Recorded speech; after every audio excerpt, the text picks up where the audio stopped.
Bueno, pues voy a ir empezando, ¿no? Si queréis. Bueno, lo primero me voy a presentar.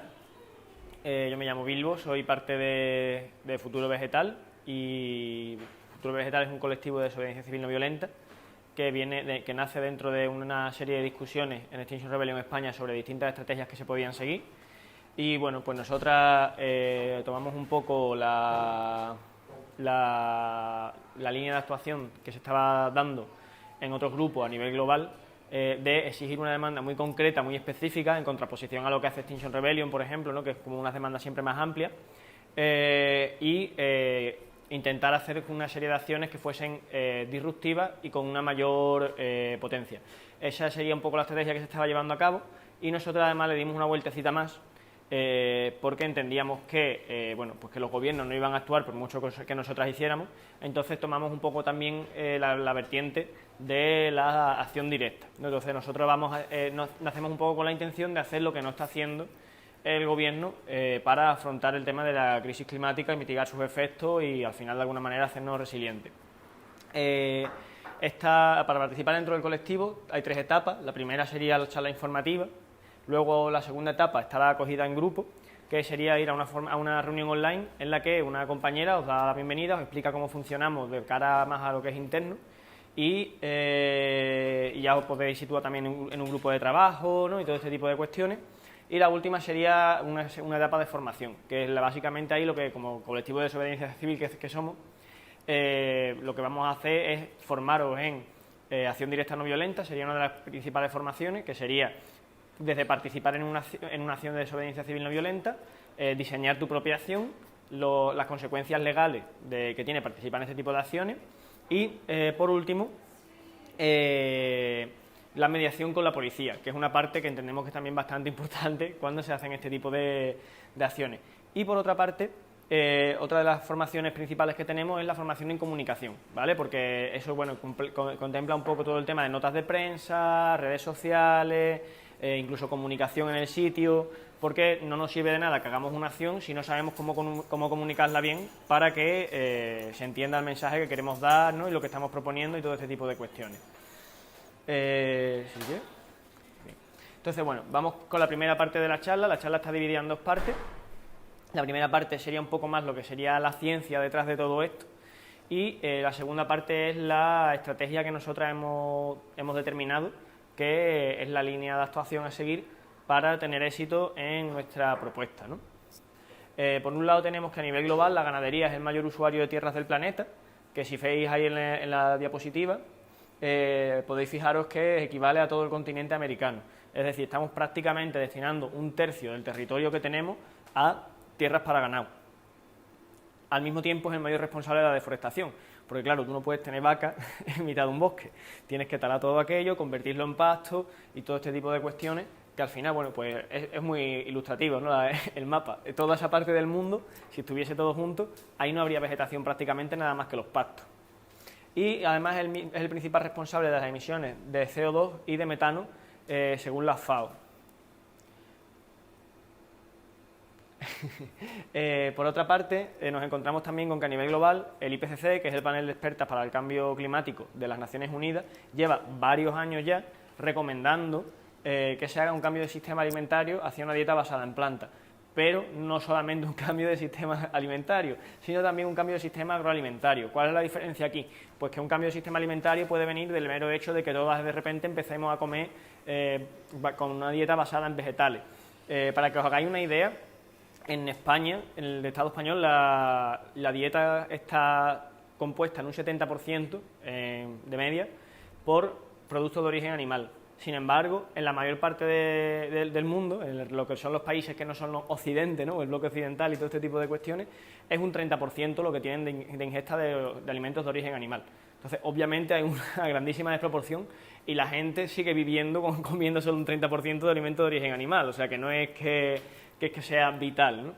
Y con respecto al tema del cambio del sistema agroalimentario, pues hacemos referencia a que no solamente nos basta con terminar con el tema de que tú consumas vegetales en lugar de animales, sino que además necesitamos que el sistema en el que se están produciendo todos los alimentos se modifique. ¿Por qué? Pues porque al final ahora mismo lo que estamos haciendo es producir alimentos en función de las necesidades de de venta, ¿no? de lucrarse de las corporaciones que producen este alimento en lugar de las necesidades alimenticias de la población. Y eso también genera problemas, como vamos a ver ahora a continuación. Con respecto al tema del agua, que es un asunto que también es bastante preocupante con respecto al tema de la ganadería, nos encontramos con que menos del 3% del agua mundial es dulce y de este 3%, 2/3 son inaccesibles para nosotras porque están en forma de glaciares.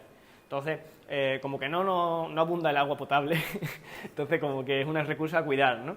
El agua que consume la ganadería en un año daría de beber, para que os hagáis una idea, a toda la población de España durante 21 años. Entonces, bueno, no parece muy eficiente. La Organización Mundial de la Salud estima además que 2,4 miles de millones de personas, que ahí pone billones, pero es miles de millones, ¿vale? Es un error de traducción, no tienen acceso a agua potable ni higienizada. Entonces, no solamente es una cuestión ya de afrontar el tema de la crisis climática, sino que también hay un factor importante que es la justicia social, ¿no? No es lógico que nosotras estemos empleando los recursos hídricos que tenemos para alimentar a vacas porque nos gusta mucho comer filete, cuando hay gente que no tiene para beber. Aquí sí, yo creo que esta gráfica es muy ilustrativa. Se calcula que 4.664 litros de agua son los necesarios para producir un bistec de 227 gramos y, sin embargo, para un menú completo con tofu, arroz, verduras, solamente hace falta 371 litros. Es que realmente no es eficiente mantener ese sistema alimentario, ya no es una cuestión de consideraciones morales y de este tipo de cuestiones, es que no tiene ni pies ni cabeza.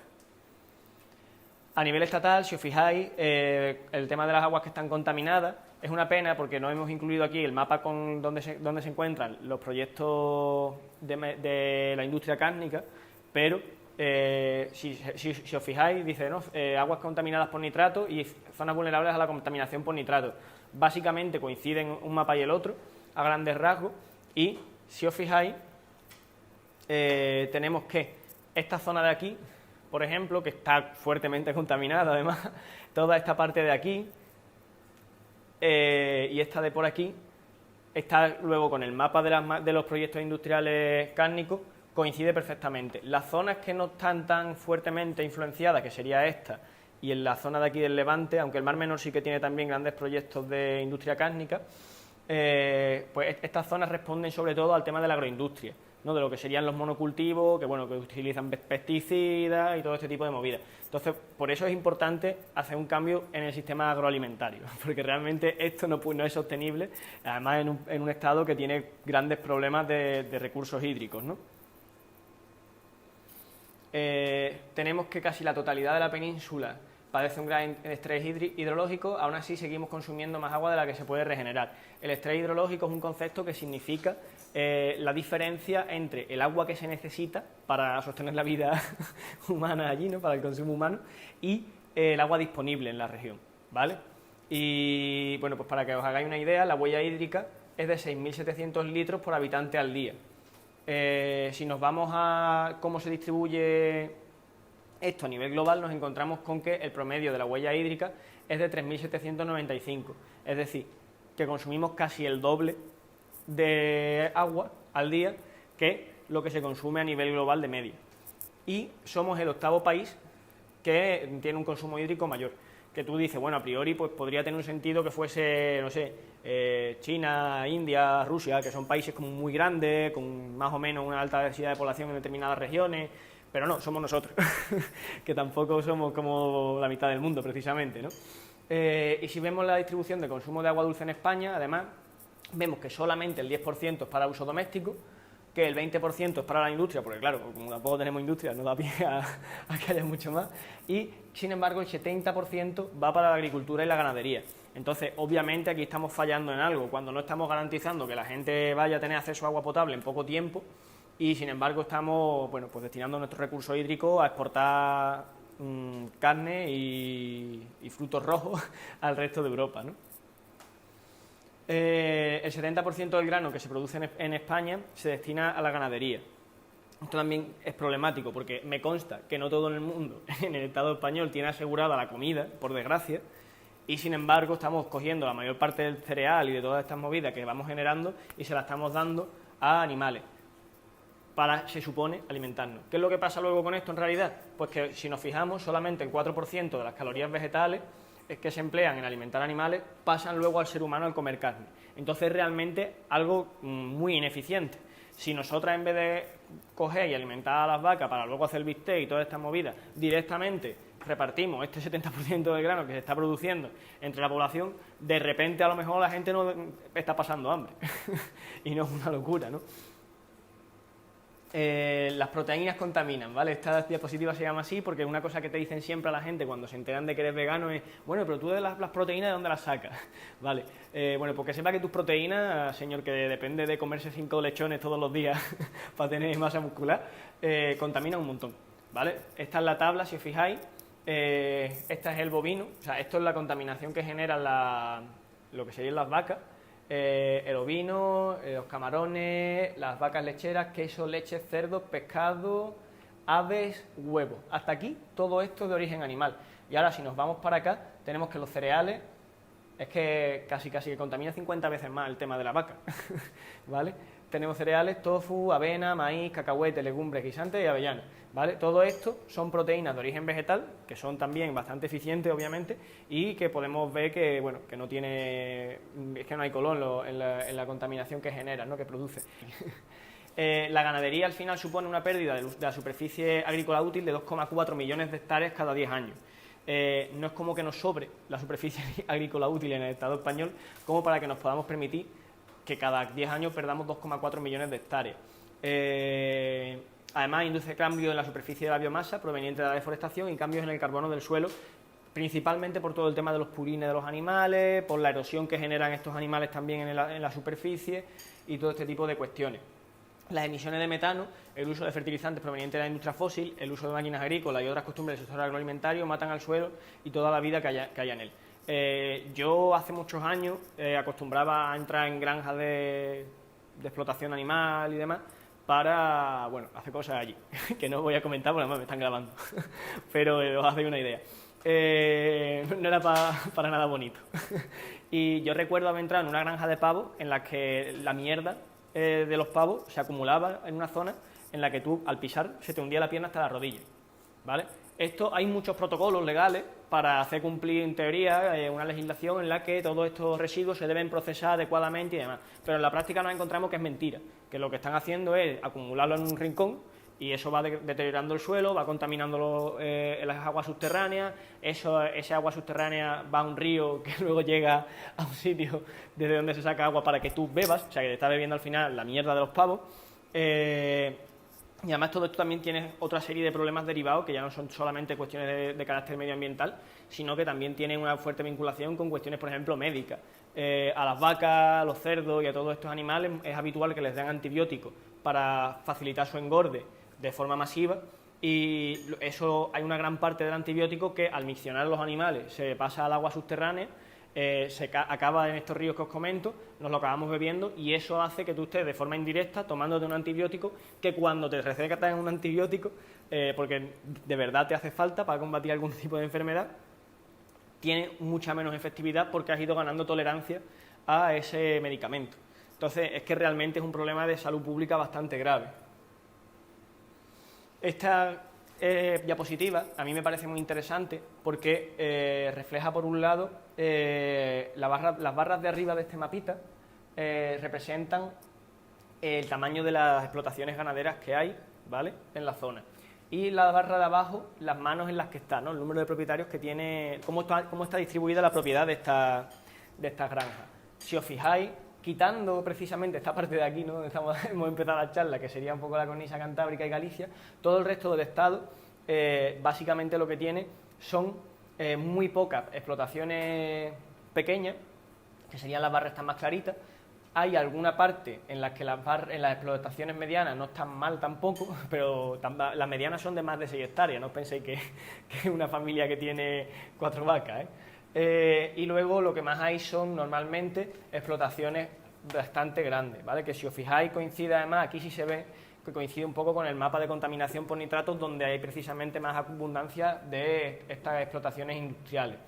¿Qué es lo que pasa con estas explotaciones industriales? Pues que luego vemos, por ejemplo, aquí se ve muy claro que este de aquí, que es casi menos que mi dedo, serían explotaciones pequeñas y sin embargo están repartidas en muchísimas manos.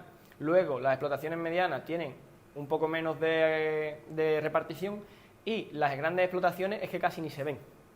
Las grandes explotaciones al final lo que generan es que el poder, la riqueza, los beneficios que se generan de todo esto se acumulen en muy pocas manos, y esto es realmente algo que acaba con la soberanía popular, porque tú no tienes capacidad para gestionarte a ti tu alimento, ni tienes tampoco una fuente de ingresos más o menos fiable, acaba con la fuente de ingresos de mucha gente que se dedica al sector ganadero a pequeña escala. Entonces realmente es algo que no es bueno para nadie. Bueno, para nadie no, porque como veremos a continuación, sí que es bueno para esta gente, ¿vale? Este señor es Tomás Fuertes, es el presidente del Grupo Fuertes, que es la corporación más grande en cuanto a la industria cárnica en nuestro estado. Este hombre tiene puesta en su propia página web que es el 18º empresario más influyente en el Estado español. Que a mí me daría vergüenza, tal y como están las cosas, ser una persona influyente en la política del Estado español. Pero bueno, a este parece que le llena de orgullo y satisfacción y presumiéndolo por ahí. Y además es importante que le pongamos cara también, porque luego todo el mundo sabe quién es Cristiano Ronaldo, todo el mundo sabe quién es Messi, pero no sabemos quiénes son los que están controlando el cotarro realmente luego a nivel económico en nuestro Estado, ¿no? Nos encontramos con que el tema de la industria cárnica está controlado prácticamente por 4 familias, son los que controlan los 5 grandes grupos de la industria cárnica en España. Y para que os hagáis una idea, bueno, la familia de este señor controla 2, ¿vale? 2 de los grupos, por eso son 4 familias que controlan 5. Para que os hagáis una idea, hemos puesto la facturación que tuvieron en 2020, que es verdad que no es lo que ganan, que a esto hay que restarle los gastos y toda la historia, pero bueno, creo que no les tiene que ir muy mal, ¿vale? Porque si nos fijamos, el Grupo Fuertes, que es la principal, es la marca El Pozo, ¿vale? El Pozo es del Grupo Fuertes, es la principal marca del Grupo Fuertes, y facturó el año pasado 1.392 millones de euros. Yo no puedo concebir esa cantidad de dinero. O sea, yo no se me ocurre qué se puede hacer con todo eso. El Grupo Valcompanis, que no se pronuncia así, porque es en catalán, pero yo no sé catalán, facturó 1.133 millones de euros. Incarlopsa, 882,6. Cefusa, que es la otra empresa de esta gente, 356 millones de euros. Y el Grupo Sanchis, que si no me equivoco es el que suministra Mercadona, 120,6. ¿Qué es lo que pasa aquí luego con esto? Pues que esta gente se reparten casi la totalidad de las subvenciones públicas. Este año, si no me falla el dato, se han llevado 430 millones de euros. Si me confirma la compañera que han sido 430 millones de euros solo para la industria cárnica en el Estado español. ¿Qué implica esto? Pues que estas subvenciones se dan por cabeza de ganado. Entonces, cuantas más vacas tiene, o cuantos más cerdos tiene, que es realmente lo que más generan esta gente, más subvención te lleva. ¿Qué pasa? Pues que aprovechan que hay gente que es dependiente de esta subvención y que tiene pocos animales para justificar el mantenimiento de estas subvenciones. Pero en la práctica, esos 430 millones de euros no se les da a una familia que, independientemente de la consideración moral que yo pueda tener con respecto a la explotación que hacen de los animales, tienen 15 vacas y que realmente a lo mejor les hace falta la subvención para llegar a final de mes. El problema está en que, como es por número de cabeza de ganado, se lo está llevando todo calentito este hombre. Entonces, dinero que va pillando y dinero que va acumulando, que le permite además luego hacer presión en el gobierno y todas estas movidas, ser el 18º empresario más influyente del Estado español para seguir manteniendo este régimen que además es que a mí me gusta que sean 4 familias porque recuerda mucho a la mafia, pero es que realmente tienen prácticas mafiosas. Yo no voy a asegurar que haya sido así, pero a nosotras nos comentaba en un encuentro de campesinas hace unos meses un señor que tenía una explotación pequeña, que se había estado quejando de que le habían puesto una macrogranja en las inmediaciones de su explotación y que esto le estaba generando pues que su suelo estuviese contaminado y todas estas movidas. Pues el señor nos contaba, que además creo que era del Grupo Fuertes la empresa, que le habían mandado matones a su casa. O sea, es que realmente es la familia. El lobby de la carne en España es prácticamente una mafia, vamos. Estos son en los mapas de estrés hídricos las previsiones, ¿vale? O sea, que no es una ciencia exacta, porque es una previsión, pero de estrés hídrico para la península ibérica. Yo vengo de aquí, ¿vale? Mi madre vive aquí, mi madre tiene ahora 60 años, en 10 años va a tener 70. Entonces, mi madre, para 2030, que ya no son 10 años, que son 8, se va a encontrar en un panorama un poco complicado para tener acceso a agua potable. O sea, yo no quiero que eso pase. Esto que veis aquí, por ejemplo, es Doñana, ¿vale? Doñana es otro de los sitios que está en peligro continuo, porque siempre están amenazando, ya están sacando mucha agua de allí para el tema de frutos rojos, pero siempre están en una continua amenaza de queremos ir a sacar más agua de allí y redistribuirla por toda esta parte para poder seguir regando campos y todas estas tonterías, ¿no? Que no tienen ni pie ni cabeza, en vez de adaptar los cultivos y demás. Esto es para 2030. Cuando damos esta charla por aquí por el norte, muchas veces que nos dicen, sobre todo en Galicia, ¿no? Los gallegos flipan y dicen, hostia, qué bien, aquí no va a haber problema.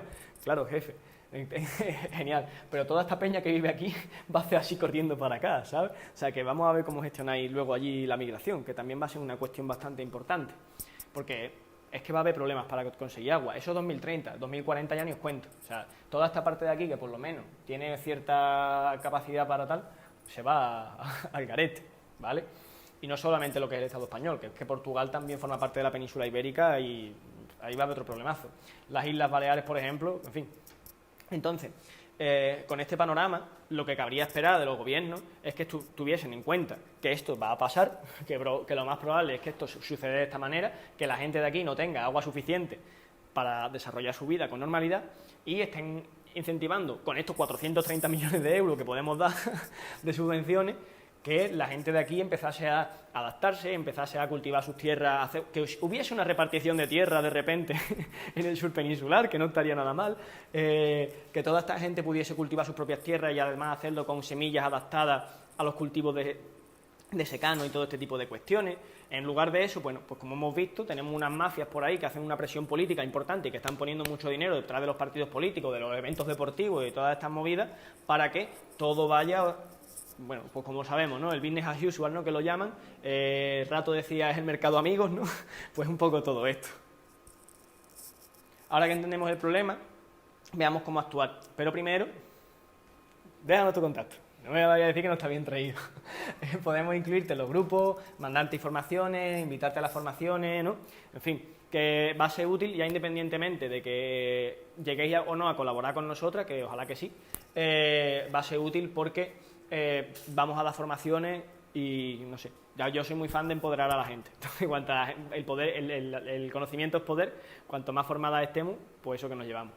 Y nada, vamos a hacer ahora esa pausita, que además sé que hay que cambiar el tema de la cámara, y ahora os contaremos un poco pues cómo hemos llegado también a la estrategia que tenemos de actuación y todo este tipo de cuestiones. Bueno, ¿qué podemos hacer para enfrentar a esta industria? ¿Vale? Esto es la parte más importante, yo creo. Y os recuerdo que esto es solamente una de las primeras reuniones que tenemos, que luego está la reunión de bienvenida y después ya las formaciones, ¿vale? Que es lo que realmente nos va a preparar para enfrentar a esta industria. Esto es solamente una charla más informativa. Por un lado tenemos una estrategia que se hace en tres pasos, ¿vale? Esta estrategia, como comentaba al principio de la reunión, viene de combinar distintas teorías. Por un lado estaría esa forma de actuar que tienen colectivos pues, a nivel sobre todo europeo, ¿no? Como pueden ser ya Stop Oil o Última Generación en Italia, Last Generation en Alemania, que están básicamente generando esa disrupción de forma más continua y con un poco más de intensidad, por así decirlo. Y que están provocando pues como atraer mucho la atención del público frente a esta temática a base de acciones que sean de forma continuada. Y al mismo tiempo bebemos mucho de las teorías de un activista ambientalista y antifascista sueco que se llama Andreas Malm, que tiene un libro interesante que se llama Cómo volar un oleoducto. Yo no voy a recomendar que voléis un oleoducto, pero si queréis hacerlo no me pongo tampoco. Pero básicamente este señor, la teoría que mantiene en este libro se resume en una frase que yo creo que es muy ilustrativa, y es que si alguien ha puesto una bomba de relojería en tu casa, tú tienes derecho a romper esa bomba de relojería y no tienes por qué esperar a que vengan los bomberos o a que venga la policía o a que venga nadie para que la desactive, que es que te va a explotar la casa. Pues con estas cosas pasa un poco igual. Nosotros llevamos un movimiento climático 30 años diciendo, oye, que tenemos un problema de crisis climática. En los últimos 3 o 4 años además hemos estado a tope exigiendo acciones rápidas y contundentes porque el IPCC nos ha puesto los pelos de punta. Y el gobierno no hace nada. Ha declarado, no sé si os acordáis, en 2019 declaró la emergencia climática. ¿Os da la sensación de que estemos en una emergencia climática? Declaración, ya más es lo que han hecho, ¿no? Efectivamente. Han hecho la ley de cambio climático, que era a todas luces insuficiente, han hecho la Asamblea Ciudadana por el Clima, que tampoco lo veníamos comentando, de hecho, antes, ¿no? Que ¿alguien se ha enterado de qué ha pasado con eso? Sí, las recomendaciones que hicieron salieron publicadas en contexto, pero poco más, ¿no? Entonces, bueno, son cosas que al final son sintomáticas de que no se quiere cambiar lo que hay. Y no se quiere cambiar lo que hay porque al final no nos olvidemos que el IPCC lo que está diciendo ya clarísimamente es que es necesario cambiar el sistema económico para afrontar la crisis climática. Esas son palabras del IPCC, no me lo estoy inventando yo, es la ciencia la que te está diciendo que el sistema económico que tenemos no es viable. Y claro, pues lógicamente a quien está arriba en el sistema económico, que son pues el señor Fuertes que veíamos antes por ahí, y los partidos a los que está poniéndole detrás a la pasta para que puedan financiar sus campañas y todas sus movidas, pues no le interesa cambiar el sistema económico. No tiene más vuelta de hoja, es una cuestión de intereses, no es una cuestión de que sean malas personas que quieran comerse a los niños, es una cuestión de que sus intereses son distintos que los míos. Entonces, bueno, teniendo en cuenta que no confiamos en que los gobiernos vayan a hacer nada, llegamos con esta estrategia, ¿vale? Por un lado está el tema del debate público, luego la gira y luego actuar, porque si todo esto lo hacemos y no se convierte en algo que realmente hagamos, pues no nos sirve de nada. La primera parte de la estrategia sería el debate público, ¿no? Sería traer esta cuestión de cómo la industria de la ganadería está afectando a la población, al futuro, a la soberanía y a la seguridad alimentaria de la gente que vive en el territorio del Estado español. ¿Y cómo lo hacemos? Bueno, pues lo hacemos mediante la desobediencia civil no violenta. Intentamos hacer acciones que son llamativas para traer al debate público, que sería básicamente intentar salir en prensa, en redes sociales y todo este tipo de cuestiones, pues la importancia de que, oye, que en 8 años igual no tienes para plantar patatas en tu región, ¿sabes? Que igual te interesa hacer algo a día de hoy. Y que la gente entienda este problema, porque obviamente no es algo que de lo que se está hablando en medios de comunicación, no es algo de lo que los gobiernos estén concienciando a la gente. El gobierno al final lo que te dice es, no, recicla, que es importante. Ah, vale, ya, pues como si eso fuese a solucionar todo, ¿no? Entonces, en ese sentido, pues tuvimos una primera acción que hicimos en el Ministerio de Agricultura, Ganadería y Pesca, cuando justo estalló también todo el tema de la polémica de las macrogranjas y demás, y fue en respuesta a unas declaraciones que hizo el ministro de Ganadería, en la que decía básicamente pues que la ganadería en España era fantástica y que funcionaba muy bien y que ya está, ¿no? Esta acción nos permitió además entablar una línea de comunicación con el gobierno, con el ministerio concretamente, y nos dijeron que, o sea, nosotros le planteamos nuestra demanda, que era que las subvenciones que ahora mismo se están destinando a la industria cárnica se destinasen, en vez de seguir manteniendo esta industria, a alternativas social y ecológicamente responsables basadas en plantas. El basadas en plantas es por una cuestión que ya hemos visto anteriormente, de que es mucho más sostenible y de que es mucho más fácil asegurar que la gente esté alimentada con un consumo principalmente vegetal, que si seguimos manteniendo pues granjas de cerdo a cascoporro. Y por otra parte, el social y ecológicamente responsable es porque necesitamos un cambio en el sistema agroalimentario. No nos vale que esto sea, perfecto, pues talamos doñana y ponemos ahí un montón de campos de trigo. No se trata tampoco de eso. Se trata de que la gente tenga de repente una forma de conseguir financiación para tener su propia huerta, tener sus propios terrenos y todo este tipo de cuestiones, pues para que las comunidades locales tengan garantizada de alguna forma su soberanía alimentaria y su seguridad, ¿no?, alimentaria. Esa fue la primera acción. Después de esto y de hablar con el ministro en este sentido, y la respuesta del ministerio fue básicamente la que todos esperábamos, ¿no? Que, hombre, no, que la industria cárnica supone un porcentaje del PIB muy importante y que por lo tanto hay que seguir subvencionándolo. Que yo ahí me pregunto, vale, si supone un porcentaje del PIB muy importante y si esta industria, como hemos visto, es multimillonaria, ¿qué sentido tiene seguir subvencionándola? O sea, no necesitan de la subvención. La subvención la necesito yo, que quiero irme con mis colegas al campo a montar una ecoaldea. No la necesita el señor Fuertes, que puede comprar todas las ecoaldeas de España mañana si se levanta en esa línea, ¿sabes? Entonces, bueno, ahí ya fue que no nos digan que no lo hemos intentado. Hemos explicado, el ministro sabe que esta es la realidad que tenemos y aún así le da igual, ¿no? Vale. Esta acción es otro de los ejemplos que hemos puesto sobre debate público porque la hicimos en el marco de las elecciones a la Junta de Andalucía. Se hizo una semana antes de las elecciones, justo el día después del debate electoral, y nos encontrábamos con que no se había tratado el tema de soberanía alimentaria ni de seguridad alimentaria en la región del Estado español que más afectada se va a ver, junto con Murcia, que es casi Andalucía en verdad, son nuestros hermanos, por la crisis climática, ¿vale? Entonces lo que hicimos fue que entramos en las 4 sedes de los principales partidos políticos de la región andaluza y derramamos sangre falsa dentro de la sede, ¿no? Fuimos a Vox, a PP, a PSOE y a Izquierda Unida. Que hay mucha gente que te decía, hombre, pero es que no es lo mismo Vox que Izquierda Unida. Mira, en términos de soberanía alimentaria ninguno está hablando del tema.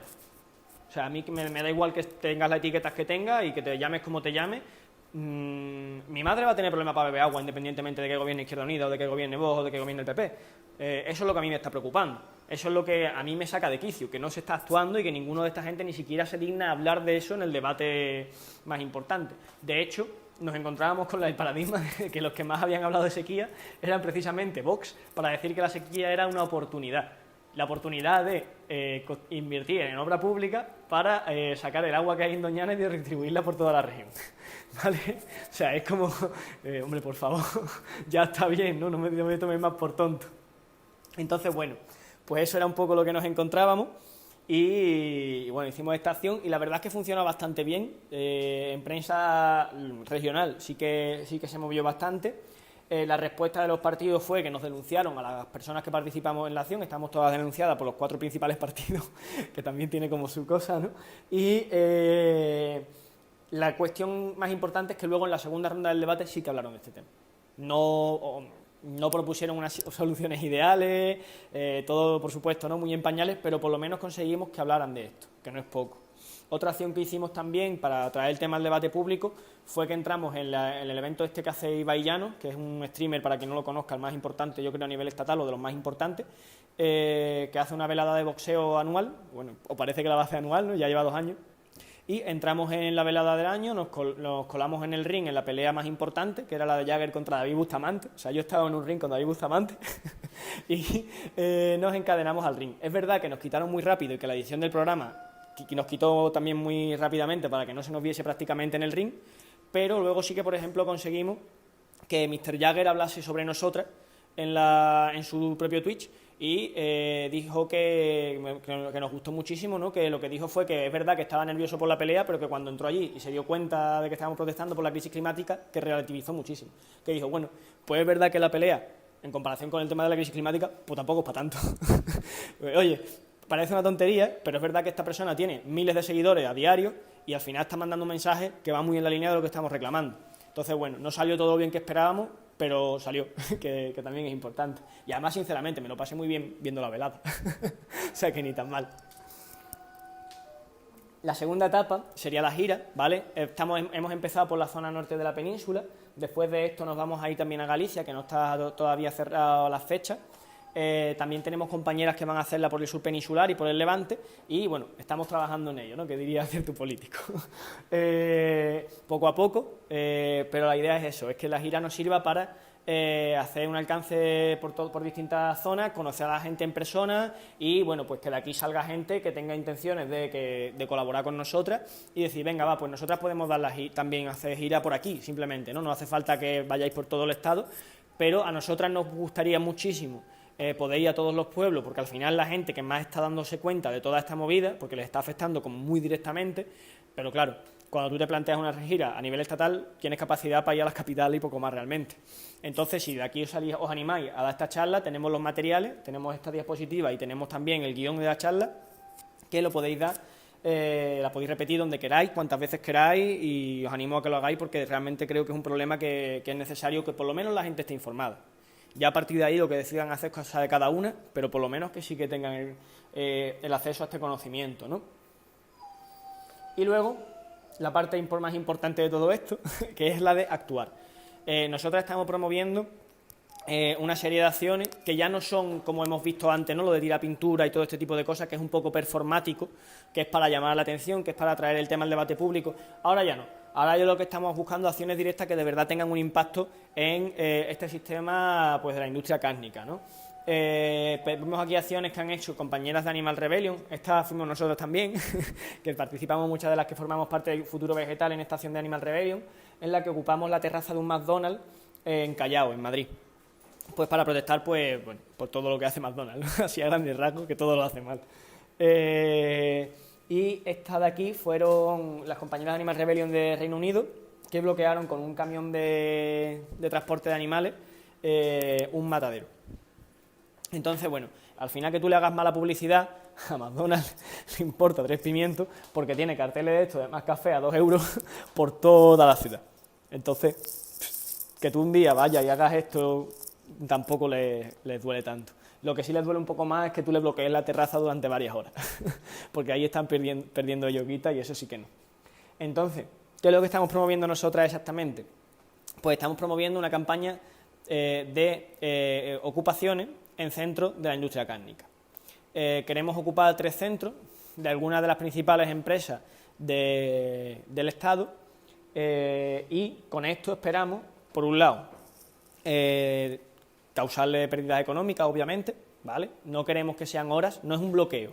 Por ejemplo, Greenpeace ha bloqueado recientemente alguna, no sé si era un matadero o qué, son 3 o 4 horas, que oye, está muy bien, pero que al final eso tampoco tiene una profundidad realmente, eso las empresas prácticamente ni lo notan y ya está.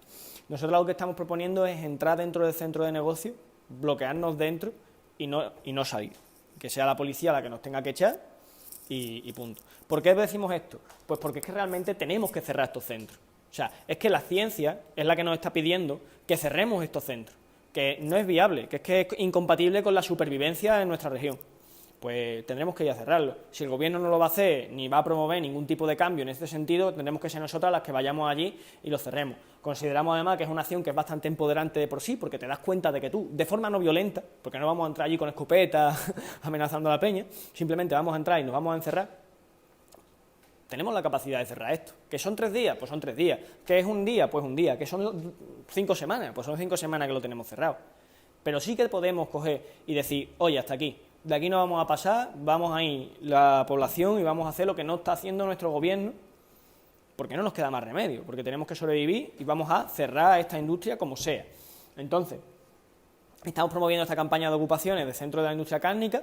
Si os interesa, os mandaremos, ya tenemos vuestros correos, entonces vamos a contactar por ahí y demás, y estaros pendientes para participar de esta dinámica porque va a ser interesante, por lo menos como experiencia va a ser algo importante, y ya no solamente por el mero hecho de ese sentimiento de que te ves con la capacidad de ir tú y hacer lo que no se está haciendo, sino porque luego en las experiencias que hemos tenido siempre cuando hemos ocupado otro tipo de historias, es que también sirven mucho para crear lazos. Aprendes a autogestionarte, aprendes a coordinarte con otra gente, porque claro, un centro de la industria cárnica no está preparado para que tú vivas allí durante 3 semanas. Entonces vas a tener que aprender a cómo, o sea, esto también lo vamos a contemplar nosotros, ¿no? Hay una cierta infraestructura detrás, pero vamos a tener que aprender cómo conseguir el agua y hacer a lo mejor unos ciertos turnos para poder ducharnos y ese tipo de cosas.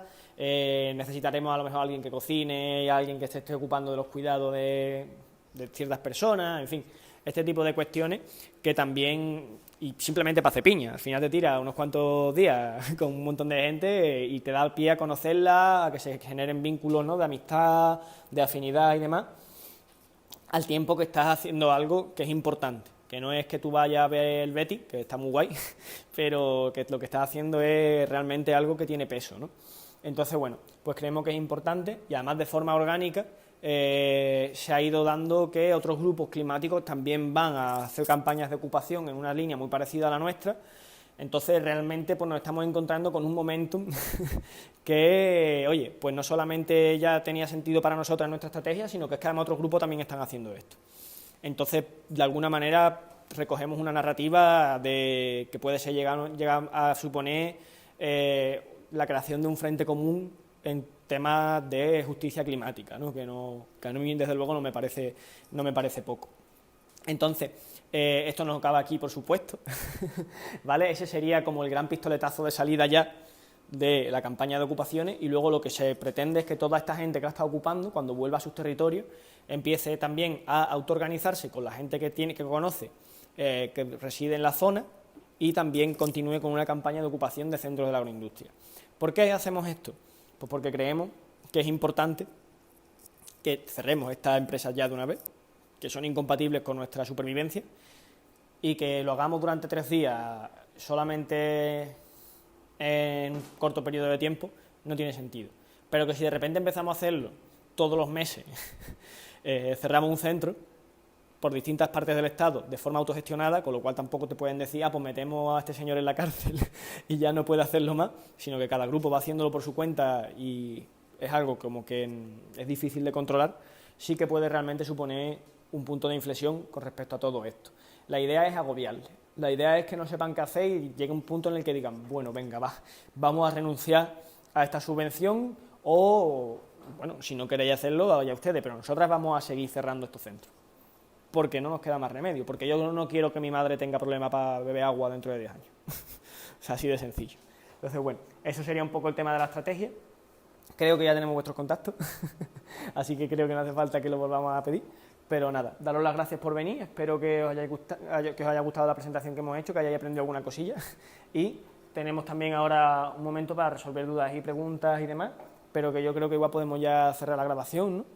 ¿Y listo?